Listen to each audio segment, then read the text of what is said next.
Will AI replace software developers? ഇന്ന് ഒരുപാട് പേര് ചോദിക്കുന്ന ചോദ്യമാണിത്. അതുമാത്രമല്ല, ഇന്ത്യയിൽ തന്നെ നോക്കിയാൽ ഏറ്റവും കൂടുതൽ സോഫ്റ്റ്വെയർ ഡെവലപ്പേഴ്സ് അല്ലെങ്കിൽ പ്രോഗ്രാമേഴ്സ് കേരളത്തിൻ്റെ കോൺട്രിബ്യൂഷനാണ്. ഞാൻ മനസ്സിലാക്കുന്നത് 10%, 15 to 20 years ബിറ്റ്വീനുള്ള ആളുകൾ സോഫ്റ്റ്വെയർ പ്രോഗ്രാമേഴ്സാണ്. അപ്പോൾ ഇതൊരു ചോദ്യം മാത്രമല്ല, ഒരു കൺസേൺ കൂടിയാണ്. നമുക്കറിയാം, കുറേ കാലം മുന്നേ ഒക്കെ ഇതൊരു കോൺസെപ്റ്റ് മാത്രമായിരുന്നു. AI എന്ന് പറയുന്നത് വരാൻ പോകുന്നു, നമ്മളുടെ പ്രാക്ടിക്കൽ ലൈഫിൽ അത് ഇൻഫ്ലുവൻസ് ചെയ്തില്ലായിരുന്നു. പക്ഷേ ഇന്നത് റിയാലിറ്റിയായി മാറി. ChatGPT പോലെയുള്ള ഒരുപാട് ടൂൾസ് നമുക്കിന്ന് അവൈലബിൾ ആണ്. നമുക്കറിയാം, ChatGPT യൂസ് ചെയ്തുകൊണ്ട് ഒരാളൊരു മൊബൈൽ ആപ്പ് തന്നെ ഡെവലപ്പ് ചെയ്ത് ആപ്പ് സ്റ്റോറിൽ അവൈലബിൾ ആക്കി എന്നുള്ളത് വിത്തൗട്ട് എനി കോഡിംഗ് സ്കിൽസ്. അപ്പോൾ AI ശരിക്കും ഈ സോഫ്റ്റ്വെയർ ഡെവലപ്മെൻറ്റ് ചെയ്യുന്ന ആളുകളെ, ഹ്യൂമൻസിനെ റീപ്ലേസ് ചെയ്യുമോ? ഇതിനെപ്പറ്റിയാവും ഇന്നത്തെ video. This is Aneesh Kumar and welcome to empower.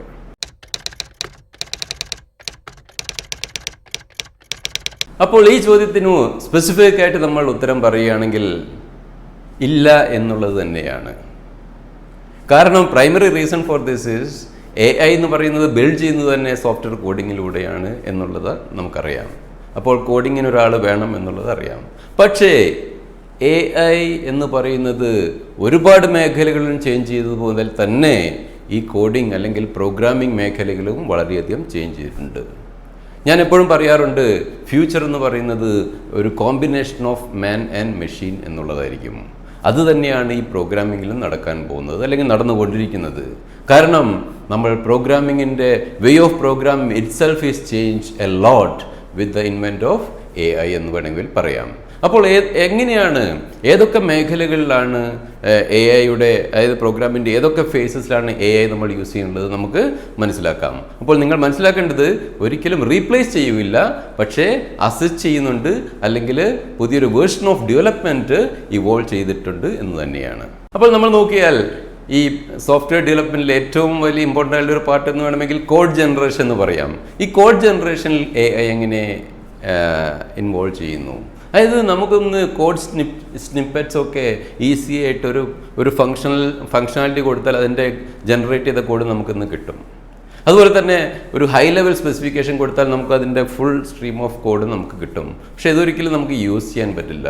അതിന് ഒരുപാട് ടൂൾസ് അവൈലബിൾ ആണ്. അതായത് OpenAIയുടെ AIയുടെ കോഡെക്സ് അല്ലെങ്കിൽ ഗിറ്റ് ഹബിൻ്റെ കോപൈലറ്റ് എന്ന ടൂൾസൊക്കെ ഇന്ന് അവൈലബിൾ ആണ്, പ്രോഗ്രാമേഴ്സ് യൂസ് ചെയ്യുന്നുണ്ട്.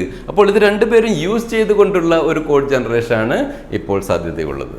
മറ്റൊരു പ്രോസസ്സാണ് എറർ ഡിറ്റക്ഷൻ ആൻഡ് ഡീബഗ്ഗിങ്. നിങ്ങൾക്കറിയാം, നിങ്ങളൊരു പ്രോഗ്രാമർ ആണെങ്കിൽ ഒരുപാട് ലൈൻ ഓഫ് കോഡ് ഉണ്ടെങ്കിൽ നമ്മളത് കമ്പൈൽ ചെയ്യുമ്പോഴോ അല്ലെങ്കിൽ മറ്റൊരു ഫോർമാറ്റിലാക്കുമ്പോൾ ഒരുപാട് എറേഴ്സ് അതിൽ വരാം. അതിനാണ് കോഡ് എറേഴ്സ് അല്ലെങ്കിൽ സിൻടാക്സ് എറേഴ്സ്, സെമാൻറ്റിക്കൽ എറേഴ്സ് എന്നൊക്കെ എന്ന് പറയുന്നത്. അപ്പോൾ ഇതിനെ ഡിറ്റക്ട് ചെയ്യാൻ അതിനുവേണ്ടി ഒരുപാട് സമയം ഡീബഗ്ഗിങ്ങിന് വേണ്ടി നമ്മുടെ റിസോഴ്സസ് ഹ്യൂമൻസ് ചിലവാക്കുമ്പോൾ, ഡെവലപ്പേഴ്സ് ചിലവാക്കുമ്പോൾ അവിടെ AIയുടെ സഹായം നമുക്ക് തേടാവുന്നതാണ്. ഒരുപാട് ടൂൾസ് അവൈലബിൾ ആണ് ഇതിനെ ഡിറ്റക്ട് ചെയ്ത്, അതായത് പ്രോഗ്രാമിലെ പാറ്റേൺ ഒക്കെ മനസ്സിലാക്കിക്കൊണ്ട് പെട്ടെന്ന് തന്നെ ഈ ഡിറ്റക്ഷനും എറർ കറക്ഷനും ഒക്കെ ചെയ്യാൻ നമുക്ക് AI യൂസ് ചെയ്യാം. പക്ഷേ അവിടെയും ഡെവലപ്പേഴ്സിൻ്റെ ആവശ്യമുണ്ട്. മറ്റൊരു ഏരിയയാണ് കോംപ്ലക്സ് പ്രോബ്ലം സോൾവിങ്. അവിടെ നമുക്ക് AI ശരിക്കും യൂസ് ചെയ്യാൻ പറ്റാത്ത സ്ഥിതിയാണുള്ളത്.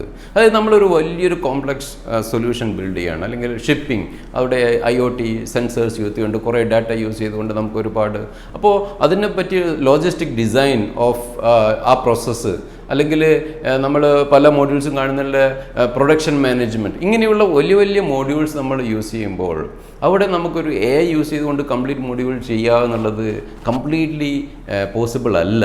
അവിടെയൊക്കെ നമുക്ക് ഈ AIയുടെ ഹെൽപ്പ് യൂസ് ചെയ്യാം എന്നല്ലാതെ അവിടെ ഹ്യൂമൻ ആ ഇമാജിനേഷനും ക്രിയേറ്റിവിറ്റിയും പ്രോബ്ലം സോൾവിങ്ങും ഒക്കെ ഹ്യൂമൻ്റെ തലയിൽ നിന്ന് തന്നെ വരണം. അപ്പോൾ ഒരു അവിടെ ഹെൽപ്പ് ചെയ്യുക എന്നുള്ളതല്ലാതെ അവിടെ നമുക്ക് ഒരിക്കലും റീപ്ലേസ് ചെയ്യാൻ പറ്റില്ല.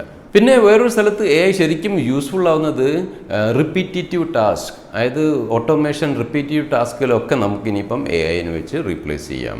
അപ്പോൾ അവിടെ എന്താണ് ശരിക്കും സംഭവിക്കുന്നത്? ഈ റിപ്പീറ്റേറ്റീവ് ടാസ്ക് ചെയ്യാതെ കൂടുതൽ ഇഫക്റ്റീവായിട്ടുള്ള, കൂടുതൽ നമുക്ക് ഹ്യൂമൻസിന് കോൺട്രിബ്യൂട്ട് ചെയ്യുന്ന മേഖലകൾക്ക് നമുക്ക് മൂവ് ചെയ്യാം.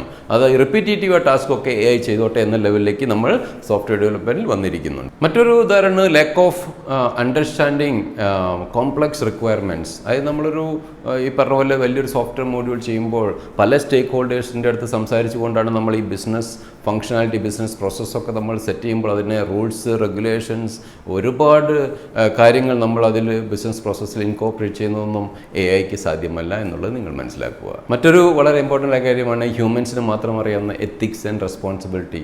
അപ്പോൾ നമ്മളൊരു സോഫ്റ്റ്വെയർ ബിൽഡ് ചെയ്യുമ്പോൾ അതിൽ എത്തിക്സ് എങ്ങനെ ബിൽഡ് ചെയ്യാം, ഏതൊക്കെ ആൾക്ക് ഇതൊക്കെ കാണാം, ഏതൊക്കെ എക്സ്പോസ് ചെയ്യാം എന്നുള്ളതൊക്കെ നമ്മളുടെ ഒരു സോഷ്യൽ കമ്മിറ്റ്മെൻറ്റ് കൂടെ നമ്മൾ ബിൽഡ് ചെയ്യേണ്ടതാണ്.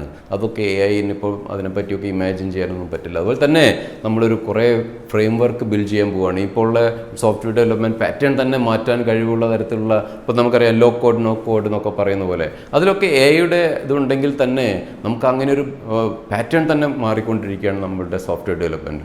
അതൊക്കെ ഹ്യൂമൻസ് തന്നെ അത് ചെയ്യാൻ പറ്റൂ ഇന്നത്തെ സ്ഥിതിയിൽ എന്നുള്ളത് നിങ്ങൾ മനസ്സിലാക്കുക. അപ്പോൾ ഫൈനലി നമ്മൾ ചോദിച്ച ചോദ്യം, will AI replace software developers or programmers എന്നുള്ളതിൽ നോ തന്നെയാണ് answer.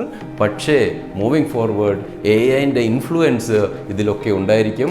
That is not to replace but to assist the developers എന്ന് പറയാം. അപ്പോൾ ഈ വീഡിയോ നിങ്ങൾക്ക് ഹെൽപ്ഫുൾ ആയെന്ന് ഞാൻ വിശ്വസിക്കുന്നു. എന്തെങ്കിലും കമൻറ്റ്സ് ഉണ്ടെങ്കിൽ ചോദിക്കാം. അപ്പോൾ അടുത്ത ആഴ്ച മറ്റൊരു വീഡിയോ കാണാം. Thank you and see you soon.